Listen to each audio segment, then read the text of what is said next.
پہاڑی سلسلے چاروں طرف ہیں اور بیچ میں ہم ہیں، مثالِ گوہر نایاب ہم پتھر میں رہتے ہیں۔ ارض بلتستان ایک ایسی سرزمین جس کو چاروں طرف سے برف پوش پہاڑوں نے گھیر رکھا ہے۔ یہ خطہ قدرتی وسائل اور حسن میں اپنی مثال آپ ہے۔ لگ بھگ 13 لاکھ کی آبادی پر مشتمل یہ خطہ ہمیشہ سے حکومت کی عدم توجہی کا شکار رہا ہے۔ اب تک جتنی بھی حکومتیں آئی ہیں، ان حکومتوں نے اس خطے کے باشندوں کو بے وقوف بنانے کے علاوہ کچھ بھی نہیں کیا۔ یہی وجہ ہے کہ اس خطے میں رہنے والے باشندے بنیادی سہولیات سے محروم ہیں۔ 13 لاکھ کی آبادی پر مشتمل اس خطے میں کل ایک عدد یونیورسٹی ہے جس کی عمر بمشکل 2 سال ہے۔ یہی وجہ ہے کہ اس خطے سے سینکڑوں طلبہ و طالبات اپنے خوابوں کی تکمیل کے لیے، اپنی تعلیم مکمل کرنے کے لیے شہروں کا رخ کرتے ہیں۔ ایک اندازے کے مطابق بلتستان کے تقریباً 20,000 طلبہ و طالبات اعلیٰ تعلیم کے لیے پاکستان کے باقی شہروں میں مقیم ہیں۔ کورونا وائرس کی وجہ سے جہاں پہ ہر پاکستانی متاثر ہوا ہے، وہاں پہ یہ طلبہ و طالبات سب سے زیادہ متاثر ہوئے۔ سب سے پہلے ان کو راتوں رات ہاسٹل سے نکال دیے گئے، ان کو بے دخل کر دیا گیا۔ ان کو بے دخل کرنے کے بعد ٹرانسپورٹ کے بہت سارے مسائل کا سامنا کرنا پڑا۔ بالآخر ٹرانسپورٹ کا مسئلہ حل ہوا اور وہ بیچارے طلبہ و طالبات 36 سے 40 گھنٹے بمشکل سفر کر کے اپنے گھروں کو ہی پہنچے تھے کہ HEC اور حکومت پاکستان نے ایک اور بم ان کے سر پھوڑ دیا۔ HEC نے تمام یونیورسٹیز کو پابند کرا دیا کہ اب وہ آن لائن کلاسز شروع کرا دیں۔ اب کہنے کو تو یہ آن لائن کلاسز ایک بڑا مسئلہ نہیں تھا، لیکن HEC والے شاید یہ بات بھول گئے ہیں کہ ارض بلتستان میں یوں تو انٹرنیٹ بمشکل کچھ جگہوں پر ہے، اور جہاں پر ہے وہاں پہ کچھوے کی چال چلتی ہے۔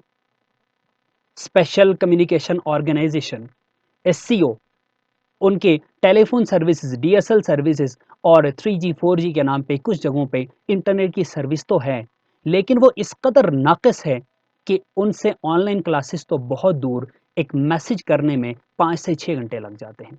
ایسا لگتا ہے جیسے وہ میسیجز چل کے جاتے ہیں۔ اب ایسے میں وہ طلبہ و طالبات حد درجہ پریشان ہیں، لیکن افسوس انتظامیہ خواب غفلت میں سو رہی ہے۔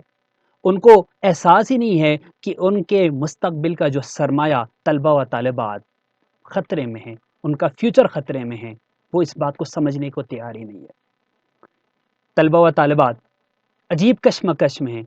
جن جگہوں پہ انٹرنیٹ کی سروس تھی وہاں پہ سگنل کے اتنے پرابلم ہیں کہ بیچارے طلبہ و طالبات کہیں پہ درختوں پہ چڑھے ہیں، کہیں پہ کھمبوں پہ چڑھے ہیں، اور کہیں اونچے اونچے پہاڑوں کی چوٹیوں پر جا کے سگنلز ڈھونڈ رہے ہیں کہ کہیں سے سگنل آئے وہ اپنی آن لائن کلاسز کو پڑھیں۔ آخر یہ ماجرا بہت دیر تک چلتا رہا اور طلبہ و طالبات نے تنگ آ کر آل بلتستان موومنٹ یعنی ABM کے سائے تلے احتجاج ریکارڈ کرانے کا فیصلہ کر لیا، اور اس فیصلے کے تحت 23 جون 2020 کو انہوں نے اسکردو، گلگت، گانچھے اور پاکستان کے 25 بڑے شہروں میں احتجاجی ریلی نکالی۔ اب اس ریلی کا مقصد کیا تھا؟ اس ریلی کا مقصد ہرگز یہ نہیں تھا کہ ہم آن لائن کلاسز کے خلاف ہیں، یا ہم یہ بتانا چاہ رہے کہ ہمیں مفت میں ڈگریاں بانٹے، ایسا ہرگز بھی نہیں ہے، بلکہ ہمارے کچھ مطالبات ہیں، طلبہ طالبات کے کچھ مسائل ہیں، کچھ مطالبات ہیں جو انہوں نے اس احتجاجی ریلی کے ذریعے ریکارڈ کرا دیے۔ سب سے پہلی بات کہ انٹرنیٹ کی سروس کو بہتر کی جائے، یعنی فاسٹ اور ریلائبل انٹرنیٹ فراہم کیا جائے۔ SCO والے 3G 4G سروس فراہم کریں، جن مقامات پر 3G 4G دستیاب ہیں ان کی کارکردگی بہتر کریں، اور وہ اس قدر ان کی سپیڈ اتنی اچھی تو ہو کہ لائیو کلاس لے سکے۔ اور پھر اس کے بعد اگر SCO والے اپنی سروس فراہم نہیں کر سکتے تو باقی جو موبائل نیٹ ورک والے ہیں، دوسرے آپریٹرز ہیں، ان کو حکومت پاکستان لائسنس دے دے کہ وہ ان علاقوں میں 3G 4G کی سہولیات فراہم کریں۔ ساتھ ہی ساتھ طلبہ و طالبات کو فری انٹرنیٹ کی سہولت دی جائے، کیونکہ بہت سارے طلبہ طالبات ایسے ہیں جو اتنے مہنگے مہنگے پیکیجز افورڈ نہیں کر سکتے، اور اگر وہ فری انٹرنیٹ سروس پرووائڈ نہیں کر سکتی حکومت تو کم از کم کوئی اسپیشل پیکیج متعارف کرائیں کہ وہ طلبہ طالبات اپنی کلاسز کو جاری رکھ سکیں، اپنی کلاسز اٹینڈ کر سکیں۔ ساتھ ہی ساتھ ایک بہت بڑا مسئلہ جو ان احتجاج کے ذریعے حکومت تک پہنچانا چاہتے ہیں، وہ مسئلہ یہ ہے کہ ان طلباء و طالبات سے ہاسٹل کی فیس، چاہے وہ پرائیویٹ ہاسٹل ہو یا گورنمنٹ ہاسٹل ہو، ان کی فیس نہ لی جائے۔ جب بچے طلبہ رہ ہی نہیں رہے ہیں تو کس بات کی فیس آپ لوگ چارج کر رہے ہیں؟ بہت ساری جگہوں پہ ٹرانسپورٹ کی فیس ان سے لے رہے ہیں۔ یہ سراسر ظلم ہے، سراسر ناانصافی ہے۔ ساتھ ہی ساتھ طلبہ طالبات کا یہ بھی کہنا تھا کہ جب تک حکومت اور HEC ان کے مطالبات پر عمل پیرا نہیں ہوں گے تب تک وہ احتجاج کرتے رہیں گے، اور اس احتجاج کا دائرہ کار وسیع ہو سکتا ہے۔ ہمارا سرکار سے، حکومت پاکستان سے، HEC سے یہی مطالبہ ہے کہ خدا را فیوچر کے ان معماروں کا فیوچر تباہ نہ کریں۔